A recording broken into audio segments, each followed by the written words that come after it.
মাননীয় প্রধানমন্ত্রী শেখ হাসিনা বলেছিলেন যে সেন্ট মার্টিন দ্বীপ আমেরিকা চায়, আর বাংলাদেশের পার্বত্য অঞ্চলের কিছু অংশ নিয়ে আর মায়ানমারের কিছু অংশ নিয়ে একটা খ্রিস্টান স্টেট বানাতে চায়।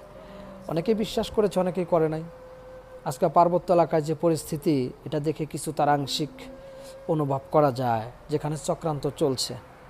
দেখেন, গরিব দেশকে ধ্বংস করতে যুদ্ধ করতে হয় না, দুর্বল দেশের সাথে যুদ্ধ করতে হয় না, কারণ তারা জানে যে গরিবের সাওয়ারা ক্ষুদা একদিন খায় বক্কর বক্কর, হাত দিন খায় হুদা।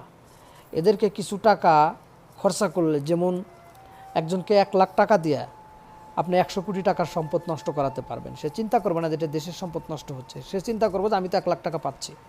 তা আমরা এই জাতি দেশটাকে ধ্বংস করে দিয়ে যাবে এবং আলাদা রাষ্ট্র বানাবে, কয়েকটা টুকরা টুকরা করে দিয়ে বাংলাদেশে এদের স্বপ্ন হাসিল করবে। ডক্টর ইউনূসকে দিয়েই সে কাজটা তারা করাবে, শুধু সময়ের অপেক্ষা। আপনারা দেখবেন, আমি যে কথাগুলো বলছি, অনেকে আমাকে রিয়েক্ট করে গালাগালি করে, আমি একটা কথাও আমি